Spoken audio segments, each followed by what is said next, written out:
నమస్కారం ఫ్రెండ్స్. మనము ఎడ్యుకేటెడ్ కావాలి అంటే బుక్స్ వల్లనో, టీచర్స్ వల్లనో లేదా ఏ అదర్ నాలెడ్జ్ సోర్స్ వల్లనో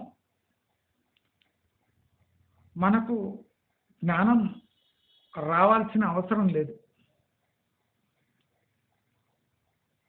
నేను ఎన్నో ఏళ్ల క్రిందట ఒక కామెడీ సీక్వెన్స్ చూశాను. కోట శ్రీనివాసరావు, బాబు మోహన్ ఇద్దరు నటించిన ఏ సినిమా నాకు తెలియదు, కానీ ఎందుకు, ఏమిటి, ఎలా అని బాబు మోహన్ ప్రశ్నిస్తుంటాడు ఎప్పుడు కోటా శ్రీనివాసన్. ఎందుకు, ఏమిటి, ఎలా నాకెందుకో ఆ బ్రెయిన్లో ఉండిపోయింది. ఎందుకు, ఏమిటి, ఎలా అనే ఈ మూడు మనిషిలో గూడు కట్టుకుంటే నాలెడ్జ్ దానికదే పెరుగుతుంది. Books, lecturers, knowledge, online, offline ఇవేం అవసరం లేదు. ఒక కామెడీ పిక్చర్లో, కామెడీ సీక్వెన్స్లో నవ్వుకుంటూ నవ్వు తెప్పియడానికి బాబు మోహన్ చెప్పిన డైలాగ్ ఇది. ఎందుకు, ఏమిటి, ఎలా. అందరు నవ్వుకున్నారు, చప్పట్లు కొట్టిండ్రు, భలే కామెడీ చేసిండ్రు ఆవిడు. ఎందుకు, ఏమిటి, ఎలా అన్నాడు. ఒక బాంబు బ్లాస్ట్ కూడా అవుతుంది, వాడి ముఖం నల్లగా అవుతుంది, అందరు చూసి ఎంజాయ్ చేసి. కానీ నేను అట్లా చూడలేను. నాకు అప్పుడే అనిపించింది, ఒక కామెడీ ఫిలిం నవ్వుకుంటూ నవ్వుకుంటూ మనిషిలో నాలెడ్జ్ పెంచే సూత్రాన్ని బాబు మోహన్ చెప్పకనే చెప్పాడు. ఎందుకు, ఏమిటి, ఎలా. ఇది ఒక సైంటిస్ట్ కావడానికి, ఒక ఎకనామిస్ట్ కావడానికి, ఒక నాలెడ్జ్ సీకర్కి ఉండవలసిన ముఖ్య లక్షణాలు ఒక కామెడీ ఫిలింలో ఒక కామెడియన్ చెప్తే ఎంతమంది దాన్ని ఫాలో అయ్యారు. ఫాలో అయిన వాళ్ళలో నేను ఒకడిని. ఎందుకు, ఏమిటి, ఎలా.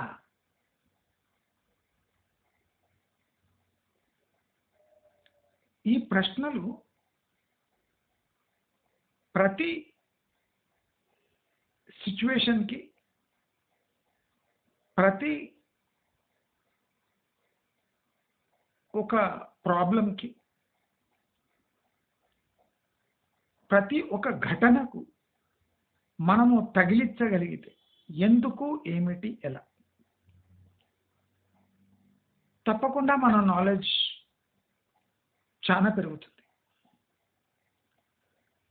ఎందుకు, ఏమిటి, ఎలా అనే తెలుసుకునే క్రమంలో టైం కూడా పెరుగుతుంది, అంటే టైం ఎక్కువ పడుతుంది. ఏమిటి, అసలు అది ఏమిటి అనేది తెలిస్తే ఎందుకు, ఎలా ఇవి బై ప్రోడక్ట్స్. ఏమిటి అది ఫస్ట్ జరుగుతున్న సీక్వెన్స్ని మనము కరెక్ట్గా పసిగట్టగలిగితే, జరుగుతున్న ఈవెంట్ని మనము వివిధ కోణాలలో చూడగలిగితే తప్పకుండా మన నాలెడ్జ్, మన దృక్పథం మారి తీరుతుంది. పిల్లల్ని కూడా ఈ 3 సూత్రాలు ఎందుకు, ఏమిటి, ఎలా ఇది డెవలప్ చేయగలిగితే వాడు 10వ క్లాస్ ఫెయిల్ అయినా లైఫ్‌లో సక్సెస్‌ఫుల్ అవుతాడు అనే నా భావన. ఫెయిల్ కావాలని కాదు. ముదనష్టపు 10th క్లాస్ పాస్ కాకపోతే, ముదనష్టపు ఇంటర్ పాస్ కాకపోతే ఎంసెట్‌లో సీట్ తీసుకోకపోతే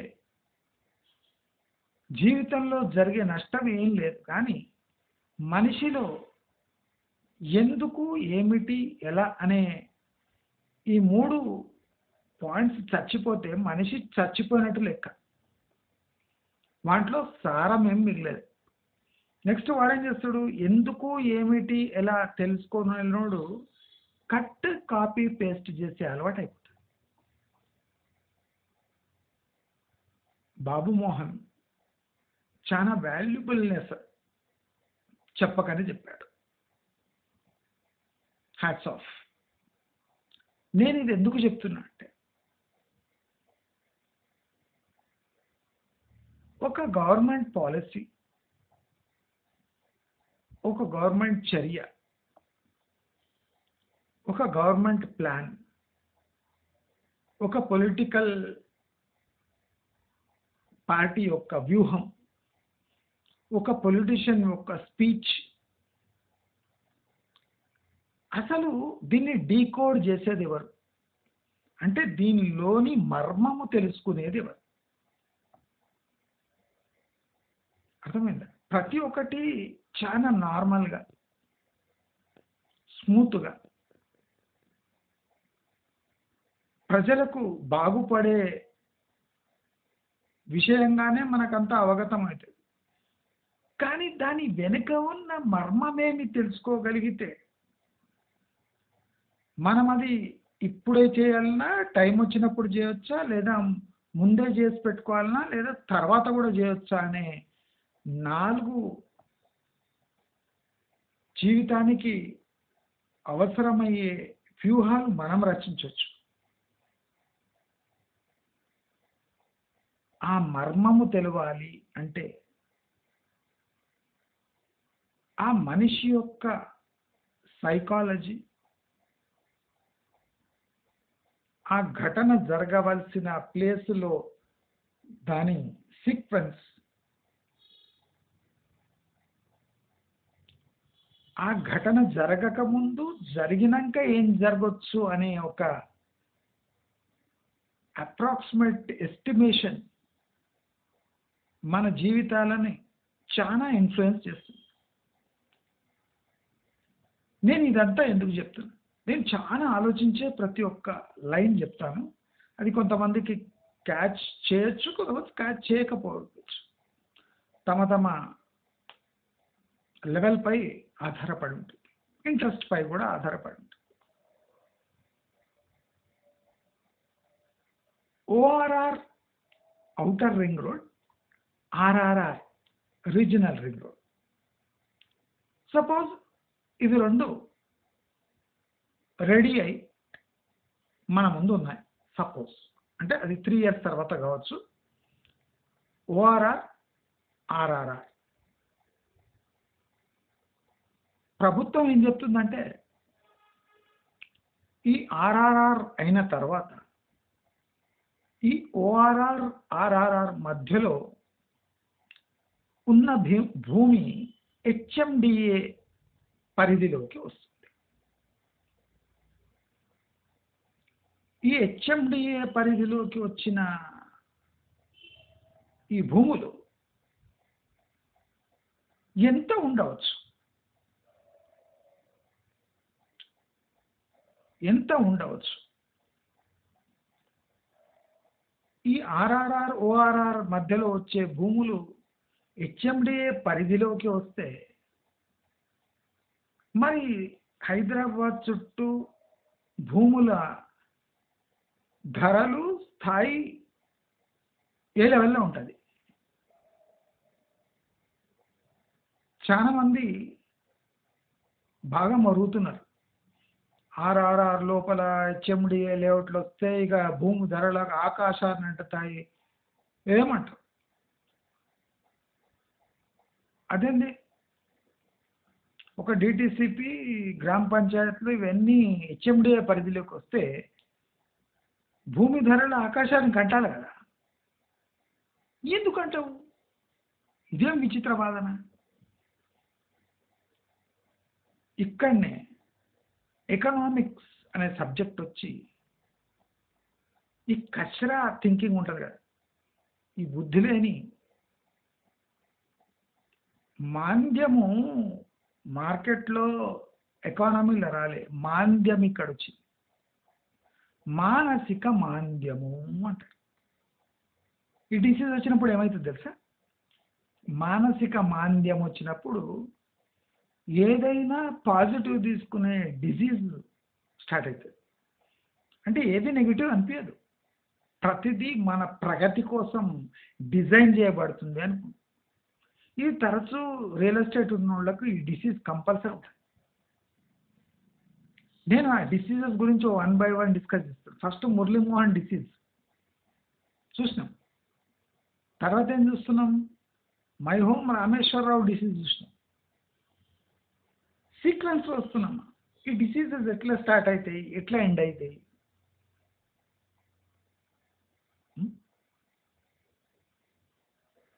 దీని మాంద్యం ఉన్న కారణంగా, ఇది మాంద్యం అంటే ఏంటి? థింకింగ్ పవర్లో డైల్యూషన్ వస్తే మాంద్యం ఏర్పడుతుంది. ఈ మాంద్యం ఏర్పడకుండా ఏం చేయాలి అంటే బాబు మోహన్ చెప్పిండు కదా, ఎందుకు, ఏమిటి, ఎలా. జబర్దస్త్ ప్రిన్సిపల్.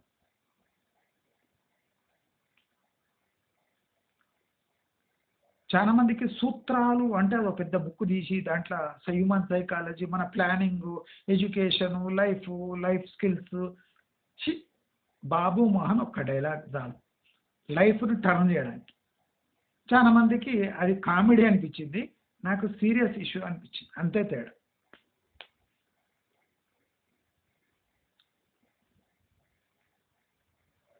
ఈ రీజనల్ రింగ్ రోడ్ సపోజ్ అయిందనుకోండి 3 yearsలో, 5 yearsలో, ఎప్పుడైనా ఓఆర్ఆర్ స్థితి మీకు ఎప్పుడో చెప్పినాను. ఓఆర్ఆర్ స్థితి ఎట్లుందో, ఓఆర్ఆర్ ఆర్ఆర్ఆర్ మధ్యలో కర్మజాలి ఇది హెచ్ఎండిఏ పరిధిలోకి వస్తే ఏమవుతుంది? మీకు ఎవ్వరు ఎక్స్ప్లెయిన్ చేయరు. ఎట్లా? ఇది నోట్ చేసి పెట్టుకోండి వీడియో. నేను కోరుకున్నది ఏమంటే మీ తరఫున సబ్స్క్రైబర్స్ని బటన్ నొక్కియండి. బ్లైండ్గా వాళ్ళకి రియల్ ఎస్టేట్ ఇంట్రెస్ట్ ఉన్నా, సైకాలజీ ఇంట్రెస్ట్ ఉన్నా, మహిళలు, పురుషులు, వృద్ధులు, ఎవడి ఫోన్ ఉన్నా ఒక సబ్స్క్రైబర్ బటన్ నొక్కియండి.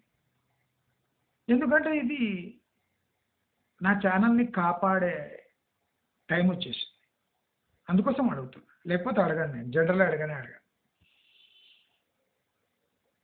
సబ్స్క్రైబర్స్ని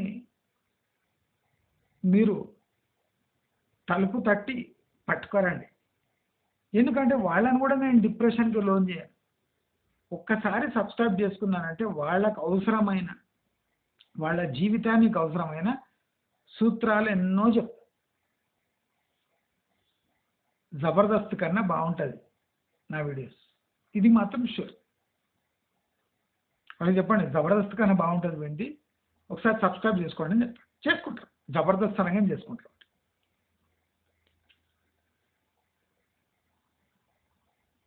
అట్లా ఇప్పుడు మనము ఓఆర్ఆర్ ఆర్ఆర్ఆర్ మధ్యలో హెచ్ఎండిఏ పరిధి పెరిగితే అసలు టోటల్ ఎన్ని ఎకరాలు పట్టణీకరణ కావడానికి అవకాశం ఉంది?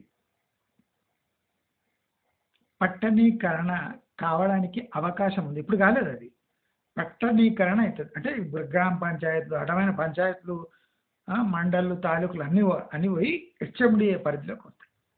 అప్పుడు ఏమవుతుంది?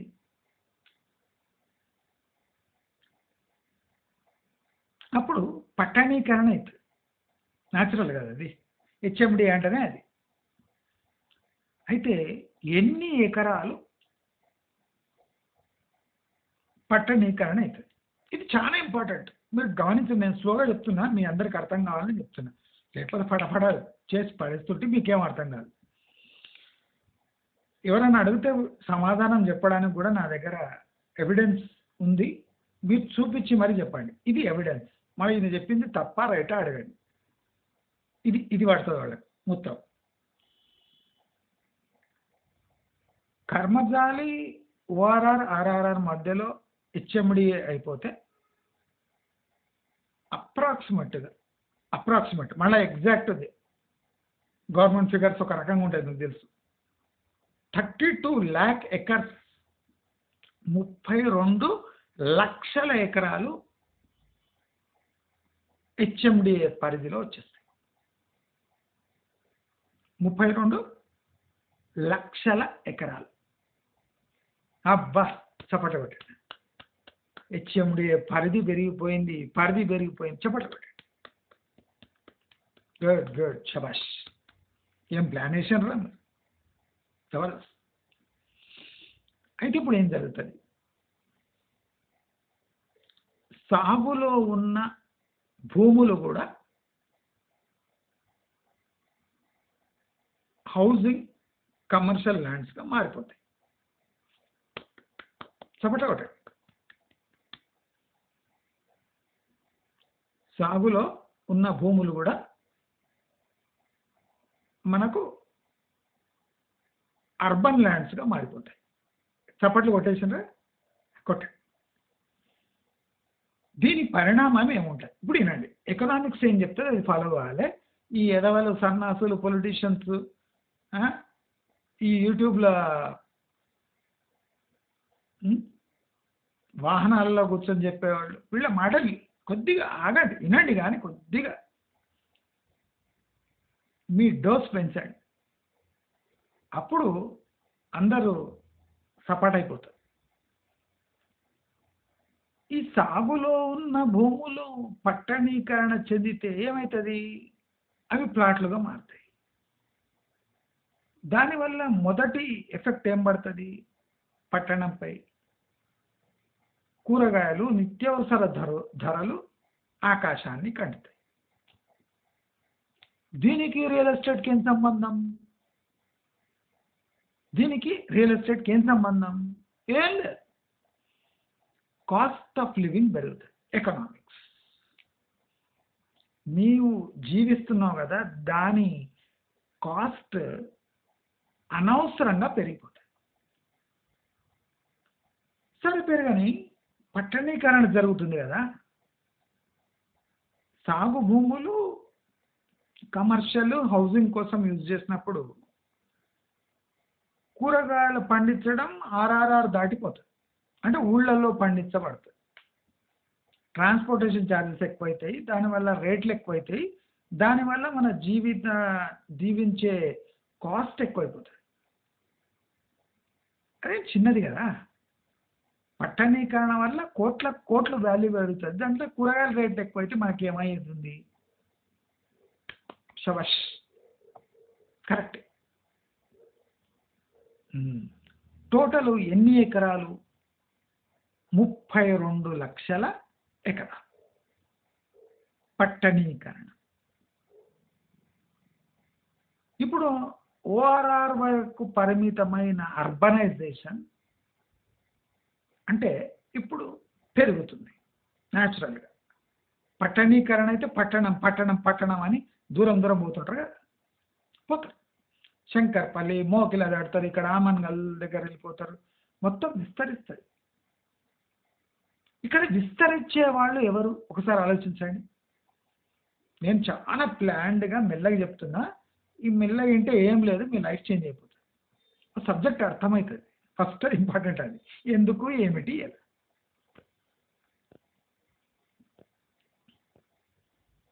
ఇప్పుడు విస్తరించే వాళ్ళు ఎవరు? పట్టణంలో ఉండేటోళ్ళు.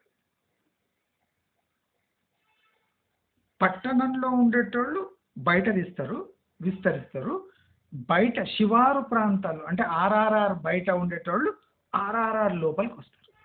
అంటే 2 వైపు నుంచి డిమాండ్ స్టార్ట్ అవుతుంది. హైదరాబాద్ లోపల ఉండేటోళ్ళంతా బయట నివసించడానికి చీపర్ ల్యాండ్స్ కోసం పోతారు. దేనికోసం పోతారు? చీపర్ ల్యాండ్స్ కోసం పోతారు. ఫిక్స్ అయిపోండి, నోట్ చేసుకోండి. మరి ఆర్ఆర్ఆర్ బయట ఉన్నోళ్ళు ధర పెరిగిన పట్టణం దగ్గరికి పోవచ్చు అని ధర పెంచుకొని, అంటే వాళ్ళ దగ్గర ఉన్న ధర కన్నా ఎక్కువ ల్యాండ్ ధర ఉన్న ఆర్ఆర్ఆర్ లోపలికి వస్తారు. క్లియర్గా ఉందా? ఇప్పుడు క్లియర్గా ఉందా? నోట్ చేసుకోండి. ఎవడైనా పిచ్చి పిచ్చి వాగుడు వాగితే ఈ వీడియో చెప్పండి, లేదా మీరే చెప్పండి వానికి. ఈ థియరీ చెప్పండి. సిటీలో ఉన్న వాళ్ళు ధర తక్కువ అవుతుందని బయటికి పోతారు. ఆర్ఆర్ఆర్ అంటే ఊర్లో ఉన్న వాళ్ళు ధర ఎక్కువైనా పర్వాలేదని ఆర్ఆర్ఆర్ లోపల వస్తారు. క్లియర్? శబాష్. నెక్స్ట్, ఈ 32 లక్షల ఎకరాలను వీళ్ళిద్దరు కలిసి తీసుకుంటే భూమి ధరలు ఎంతవరకు పెరగవచ్చు, ఎన్ని ఏండ్లు పెరగవచ్చు, ఎన్ని ఏండ్లు పడుతుంది ఈ భూమి ధర హైదరాబాద్తో సమాంతరంగా లేదా ఒక 60-70% వరకు కవర్ కావచ్చు. హైదరాబాద్ వాళ్ళు పోయి ఓఆర్ఆర్ దాటి నివసిస్తుండ్రు, ఆర్ఆర్ఆర్ వాళ్ళు బయట నుంచి లోపలికి వస్తుండ్రు. ఈ ప్రాసెస్ జరగడానికి 32 లక్షల పైచిలకు ఎకరాలు నివాసయోగ్యంగా ఉండి హైదరాబాద్ శివారు ప్రాంతాలు లాంటి డిమాండ్ రావడానికి సుమారు ఎన్ని ఏండ్లు పట్టచ్చు? అంటే తిక్కన కొడుకులు 10 ఏండ్లు 15 ఏండ్లు అంటారు. నేను ఒక మంచి ఎగ్జాంపుల్ చెప్తా. ఈ ఎగ్జాంపుల్ తర్వాత మీ మైండ్ బ్లాక్ అవుతుంది. ప్రస్తుత హైదరాబాదులో నివాసం ఉంటున్న జనాభా ఎంత?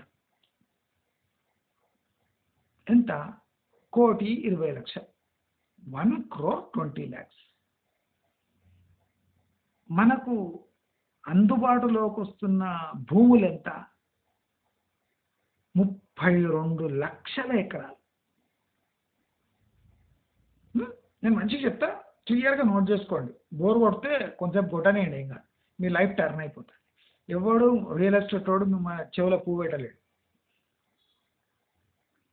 1,20,00,000 జనాభా, 32 లక్షల అడిషనల్ ల్యాండ్ పట్టణీకరణ కోసం రెడీ. ఈ 1,20,00,000 జనాభాల్లో ఎన్ని ఫ్యామిలీస్ ఉంటాయి అంటే 4 డివైడెడ్ బై 4 చేద్దాం. అంటే సుమారు 30 లక్షల ఫ్యామిలీస్ ఉంటాయి. 1,20,00,000 జనాభా డివైడెడ్ బై 4 అంటే ఫ్యామిలీకి 4 బండ లెక్క అనుకోండి. ఫ్యామిలీకి 4 అన్న 30 లక్షలు ఉంటాయి. 30 లక్షల ఫ్యామిలీలు ఉంటాయి. ఇది ప్రాక్టికల్గా ఇట్లా లెక్కేయాలి. ఈ రియల్ ఎస్టేట్ సన్నాసులు వేసినట్టు కాదు. 30 లక్షల ఫ్యామిలీ నోట్ చేసుకోండి. ఫ్యామిలీ ఒక ప్రాపర్టీ కొనాలి. ఒక్కొక్క ఫ్యామిలీ ఒక్కొక్క ప్రాపర్టీ కొనాలి.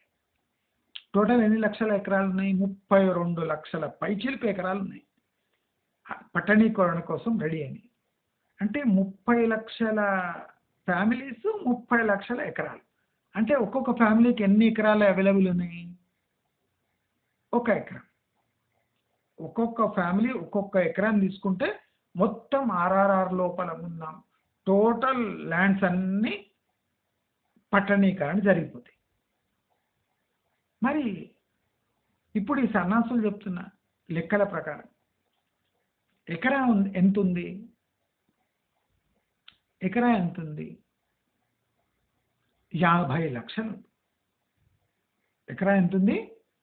50 లక్షలు ఉంది, తగ్గుతలేదు కదా. అంటే ఇప్పుడున్న జనాభాలో 30 లక్షల ఫ్యామిలీలు ప్రతి ఒక్కడు ఒక ఎకరం కొనే వెసులుబాటు ఉంటే, అంటే ఒక్కొక్క మనిషి 50 లక్షలు కలిగి ఉండాలి ఒక ఎకరం కొనడానికి. అయితే ఈ మొత్తం ఆర్ఆర్ఆర్ లోపల ఉన్న ల్యాండ్స్ మొత్తం కొనేయచ్చు. ఇది ఒక థియరీ, ఒక సూత్రం, ఒక థియరీ అనుకోండి. థియరీని ఏమంటారో మనకు తెలుగులో తెలియదు. 30 లక్షల మంది మొత్తం ఆర్ఆర్ఆర్ లోపల కొనడానికి పోతే ఒక్కొక్కరికి ఒక ఎకరా వస్తుంది. ఒక ఎకరా వాల్యూ 50 లక్షలు. అంటే ప్రతి ఒక్క కుటుంబం దగ్గర 50 లక్షలు ఉంటే ఒక్కొక్క ఎకరా కొనవచ్చు. అంత ల్యాండ్ అవైలబుల్ ఉంది. ప్రతి ఒక్క ఫ్యామిలీ దగ్గర 50 లక్షలు ఉన్నాయా? లేవు కదా. 30 లక్షల ఫ్యామిలీ దగ్గర ఒక్కొక్కరి దగ్గర 50 లక్షలు ఉంటాయా? ఉండవు. మరి పర్ క్యాపిటల్ ఇన్కమ్ ఎంత తెలంగాణది? 2 లక్షలు ఉంటుండొచ్చు. అంటే నెలకి 20,000 జీతం, యావరేజ్ 20,000 జీతం, 2 లక్షలు ఉంటుండొచ్చు పట్టణ ప్రజల దగ్గర. యావరేజ్ మొత్తం యావరేజ్ కలిపి 2 లక్షల 2.5 లక్షలు ఉంటుండొచ్చు. అంటే ఈ సంవత్సరానికి 2.5 లక్షల సగటు సంపాదించే పట్టణ జీవి 50 లక్షలు తనకు చెందిన ఒక ఎకరం కొనాలంటే 50 లక్షలు కావాలి. ఎక్కడైనా ఆమన్గల్ వరకు నేను యావరేజ్ చెప్తున్నా. ఇప్పుడు ఓఆర్ఆర్ బయట 1.5 కోటి 3 కోట్లు కూడా ఉండొచ్చు, 4 కోట్లు కూడా ఉండొచ్చు. నేను యావరేజ్ చెప్తాను, ఉట్టిగా మన లెక్కేసుకోవడానికి, జస్ట్ మన లెక్కేసుకోవడానికి. ఒక్కొక్కరి దగ్గర 50 లక్షలు ఉంటే ఒక్కొక్కరికి ఒక్కొక్క ఎకరా వస్తుంది. అంత స్థలం ఉంది. కొనడానికి డబ్బులు లేవు. సంవత్సరానికి 2.5 లక్షలు ఆదాయం, 3 లక్షల ఆదాయం, అన్ని ఖర్చులు పోను సంవత్సరానికి 1 లక్ష రూపాయలు మిగిలింది అనుకోండి. మొత్తం అంత మిగిలింది అనుకోండి 1 లక్ష. అంటే మనకి ఎన్ని నెలలు పడుతుంది, ఎన్ని ఏళ్ళు పడుతుంది? ఒక్కొక్క మనిషికి ఒక ఎకరా కొనడానికి 50 ఏళ్ళు పడుతుంది. 50 ఏళ్ళు అంత ల్యాండ్ అవైలబుల్ ఉంది. ఇప్పుడు హెచ్ఎండిఏ పరిధానంగా చప్పట్లు కొట్టింది కదా, దాని లెక్క చెప్తున్నా. ఒక్కొక్క మనిషికి 50 ఏళ్ళు పడుతుంది ఒక ఎకరా కొనడానికి. అంత డిమాండ్ ఉందా? ఓఆర్ఆర్ దగ్గరనే లేదు. మరి ఆర్ఆర్ఆర్ వరకు 32 లక్షల పైచిలకు ఎకరాలు కొనాలంటే అంత డబ్బు లేదు, అంత టైము లేదు. 50 ఏళ్ళు టైము లేదు, అంత డిమాండు లేదు. మరి ఇలాంటి సిచ్యువేషన్ వచ్చినప్పుడు ఈ ఓఆర్ఆర్ ఆర్ఆర్ఆర్ మధ్యలో ఉన్న ల్యాండ్ వాల్యూ తగ్గాలన్నా పెరగాలి? ఇప్పుడు మనం అనుకున్నట్టు 30 లక్షల కుటుంబాలు పోయి ఏం ప్లాట్లు కొనవు, ల్యాండ్లు కొనవు. దాంట్లో సుమారు ఒక 30 లక్షలలో 1 లక్ష మంది కొంటారు అనుకోండి. 1,00,000 మందికి 32 లక్షల ఎకరాలు. అంటే ఒక్కొక్క మనిషికి 3 ఎకరాల ల్యాండ్. అంటే ఒక్కొక్క మనిషి దగ్గర 1.5 కోటి ఉంటే కానీ ఒక ఎకరం కొనలేదు. 3 ఎకరాలు అంటే అంతే 1.5 కోటి ఉండాలి. 50 లక్షల ఎకరం యావరేజ్. ఆమన్గల్, కర్తాల్ మొత్తం ఎక్కడంటే అక్కడ ఆల్ ఓవర్ హైదరాబాద్ ఒక్కొక్క దగ్గర 1.5 కోటి ఉండాలి. ఆ 1.5 కోటి పెట్టి ఆర్ఆర్ఆర్ దగ్గర వరకు కొనుక్కోవాలి. కొనుక్కుంటారా? కొనలేరు. అంటే ఆ 1,00,000 మంది కూడా 1.5 కోటి పెట్టి 70 కిలోమీటర్ దూరం పోయి కొంటాడు. అక్కడ మళ్ళా కట్. అంటే ఇప్పుడు ఈ సిటీలో ఉండే పాపులేషన్ ఎక్కడ వరకు ఉంటుంది అంటే నెక్స్ట్ 10 ఇయర్స్ వరకు, నెక్స్ట్ 10, 15, 20 ఇయర్స్ వరకు కూడా వాళ్ళు ఓఆర్ఆర్ నుంచి మ్యాక్సిమం ఒక 10 కిలోమీటర్ వరకు పోతారు. ఓఆర్ఆర్ నుంచి 10, 15 కిలోమీటర్లు, 20 కిలోమీటర్లు ఎవ్వడు దాటి దాని బయట పోయి 1.5 కోటి పెట్టి ఎవడు కొనడు. ఎందుకంటే కొన్న వాళ్ళ ప్రాక్టికల్ యూజ్ లేదు. సిటీకి రావడానికి పోవడానికి ఇబ్బంది అవుతుంది. అంటే ఆ ఏరియా కూడా డెవలప్ కావడానికి ఒక 15-20 ఏళ్ళు పడుతుంది కదా. మరి వాళ్ళు అప్పుడు సిటీకి రావాలి కదా. ఆ 20 కిలోమీటర్లు దాటి ఓఆర్ఆర్ దాటి సిటీ లోపల రావాలంటే గంటన్నర 2 గంటలు పడుతుంది. అందుకోసం ఓఆర్ఆర్ బయటనే డిమాండ్ ఏర్పడుతుంది కానీ ఆర్ఆర్ఆర్ వరకు డిమాండ్ ఇప్పట్లో పోదు. మరి ఆర్ఆర్ఆర్ వరకు డిమాండ్ పోవాలంటే 30 సంవత్సరాలు పడుతుంది. అంటే మీ సగం ఆయుష్ తీరిపోతుంది. ఆర్ఆర్ఆర్లో మీకు తగిన ఇల్లు విల్లాలు కట్టుకొని అక్కడి నుంచి సునాయాసంగా మీరు మీ వ్యాపార విద్య అన్నీ అందుకోవడానికి 30 ఏళ్ళ పైచిలకు పడుతుంది. అంటే మీ సగం ఆయుష్ ఉష్.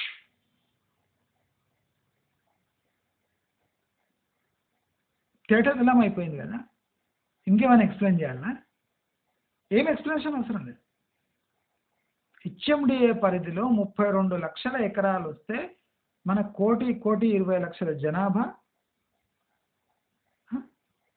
మన జనాభా నిష్పత్తి ప్రతి సంవత్సరము 5 లక్షల మంది వలస వచ్చిన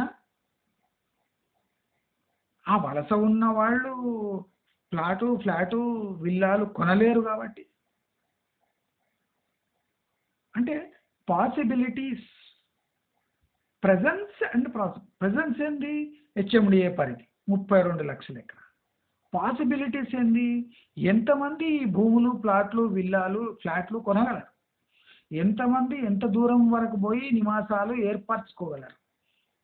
ఇవే లెక్కలు లేకుండా ఆర్ఆర్ఆర్ వరకు హెచ్ఎండిఏ విస్తరించరున్నది అనగా లింక్ రోడ్ లేసుడు, మ్యాపులు చూపించుడు, అమ్మేసుడు, లింక్ రోడ్ వేసుడు, మ్యాపులు చూసుడు, వేసుడు, ఎగ్జిట్లు చూపించుడు, 16 ఎగ్జిట్లు 18 ఎగ్జిట్లు, నీ ఇష్టం వచ్చినట్టు ఎగ్జిట్లు వేసుకో.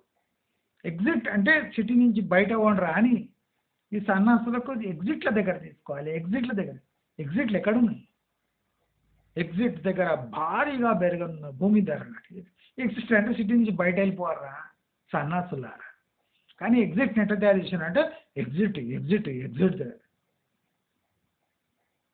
అదే వరంగల్ అది మంటపమా తోరణమా అక్కడ బాగా డిమాండ్ పెరగడానికి. అంటే బేసిక్ బుర్ర లేదు సన్నాసులకు. ఎగ్జిట్ అంటే బయట పోయేదారి. 16-18 ఎగ్జిట్లు అంటే జనాలు ఇంట్రెస్ట్ లేక హైదరాబాద్ నుంచి బయట పోయేటప్పుడు ఉన్నది ఎగ్జిట్ రాది. దాన్ని ఎగ్జిట్ వల్ల భూధరులు భూము రానుంది అట. మీ అమ్మ మీ నోట్ల మనవయ్య ఏం చదువుకున్నారా బడపల్లారా మీరు? అంటే ఇట్లుంది మన ఎడ్యుకేషన్ స్టాండర్డ్. అంటే కర్మజాలి ఓఆర్ఆర్ నుంచి ఆర్ఆర్ వరకు హెచ్ఎండి లిమిట్స్ పెరిగిపోతే 30 ఏళ్ల వరకు హైదరాబాద్ రియల్ ఎస్టేట్లో ధరలు మందగొడిగా ఉండి అస్సలు గ్రోత్ ఉండదు. ఇట్లా ఎవరైనా చెప్పిండ్రా? ఎప్పుడు చెప్పలే. ఆర్ఆర్ వల్ల ఈ దశ మారనుందా? ఇక్కడ లారీ డ్రైవర్లు పైకాన తప్ప ఛాయ్ తాగి పైకాన చేసి ఉత్సలు పోసాడు తప్ప ఆర్ఆర్ఆర్ మీద ఏం చేయబోరు అని ఎవడని చెప్పిండా? మహర్దశ పట్టనుందా? ఆర్ఆర్ఆర్ వల్ల నిజంగానే హైదరాబాదుకు మహర్దశ పట్టనుందా? పట్టదు. ఎందుకంటే ఆర్ఆర్ఆర్పై ఛాయ్ తాగి బిస్కెట్ తిని రోటీ తిని పాయకాన పోయి మూత్రం పోసే చోటు మాత్రం ఆర్ఆర్ఆర్. డ్రైవర్లు దిగి ఉత్సవం వస్తాడు, అక్కడ ఒక దాబు ఉంటుంది, ఛాయ్ తాగుతారు, రొట్టె ముక్క తింటారు. పచ్చిగా మాట్లాడితే ఆర్ఆర్ఆర్ దీనికి తప్ప దేనికి పనికిరాదు. వచ్చే 30 సంవత్సరాల వరకు రాసి పెట్టుకోండి. ఎవడైనా ఛాలెంజ్ చేస్తే నేను ఆన్ గ్రౌండ్ మొత్తం ఖర్చు పెట్టుకుంటా పోయి ప్రూవ్ చేస్తాను. ఎవ్వరు మభ్యపడకండి. ఈ సన్నాసుల మాటలు వినకండి. ఈ వీడియో చూపించకండి. వాడు తప్పంటే చెప్పు తీసుకొని కొట్టండి, ఏం తప్పలేదు. ఇట్లా కొంచెంసేపు పడుతుంది చెప్పు మార్క, ఆయన ఇంకా తుడుచుకుంటాడు. సిగ్గులేని పడిపోవాడు రియల్ ఎస్టేట్ వాడు. మీ చెవులో పువ్వు పెట్టడానికి ఎన్ని చెప్తాడు. మార్గదర్శ పట్టనుందా? తుర్కెంజాల్ అనే చిల్లర రేట్లలో దొరుకుతుంటే ఫ్లాట్ 35 లక్షలు తుర్కెంజాల్. ఎల్బీ నగర్ నుంచి ఒక ఎంత ఉంటుంది డిస్టెన్స్ తుర్కెంజాల్? గంత. గది మార్గదర్శ పట్టింది. హ్మ్. తుర్కెంజాలోనే 35-40 లక్షలకు ఫ్లాట్ దొరుకుతున్నప్పుడు ఆదిబట్ల ఇవన్నీ దాటి కొంగరకాలను ముందర దాటి ముందర పోతుంటే మహర్దశ పట్టనుందా అట. దయచేసి అందరూ ఇలాంటి పెట్టే మాటలు మానేయండి. 32 లక్షల పైచిలుకు ఎకరాలు పట్టణీకరణ జరుగుతుందంటే దానివల్ల మన లైఫ్స్లో ఇన్ఫ్లేషన్ పెరిగి మనము అనుకుంటే దూరంగా ఇల్లు కట్టుకోవచ్చు కానీ రాను పోను ఖర్చులే మన ఈఎంఐకి ఒక 20% అయి మన బతుకు దుర్భరమై పట్టణీకరణ పేరుతో మంచి అగ్రికల్చర్ ల్యాండ్స్ని ప్లాట్లుగా మార్చి టోటల్ హైదరాబాద్ ఏరియాని అతి కాస్ట్లీ అంటే లివింగ్ కండిషన్స్ క్రియేట్ చేసి బతుకు దుర్భరం చేసే దాంట్లో ఈ ఆర్ఆర్ఆర్ తోడ్పడుతుంది కానీ మన అభివృద్ధి కోసం మన సంక్షేమం కోసం కట్టే రోడ్డు ఏమాత్రం కాదు ఆర్ఆర్ఆర్ అని ఈ వీడియో ద్వారా నేను ప్రూవ్ చేశాను. నేను ఇంకా మాట్లాడాలనుకుంటే 3 గంటలు కంటిన్యూస్గా ఓఆర్ఆర్ పై మాట్లాడగలను కానీ మీకు బోరు పడుతుంది ఇంట్రెస్ట్ ఉండదు కాబట్టి నేను ఈ వీడియో ఇక్కడనే ఆపి మీ అందరికీ ఈ వీడియో నచ్చినట్టయితే నా ఛానల్ నచ్చినట్టయితే లైక్ షేర్ సబ్స్క్రైబ్ చేసుకోండి. మీకు దొరికినట్టు మీకు ఇష్టమున్నా లేకున్నా నా ఛానల్ సబ్స్క్రైబ్ చేసుకోమని చెప్పండి. నేను ఒకటి గ్యారంటీ ఇస్తున్నా, అనుకోకుండా నా ఛానల్ సబ్స్క్రైబ్ చేసుకున్న వాళ్ళు లాభంలో ఉంటారు కానీ ఏమాత్రం నష్టం చేకూర్చను అని మీ అందరికీ ప్రామిస్ చేస్తూ మీకు చేతనైనంత సబ్స్క్రైబర్స్ని మా ఛానల్లో జాయిన్ చేపిస్తారు ఎమర్జెన్సీ కనుక చెప్తున్నా అని కోరుకుంటూ మీ సహకారం నాకెప్పుడు ఉంటుంది అని భావిస్తూ నమస్కారం.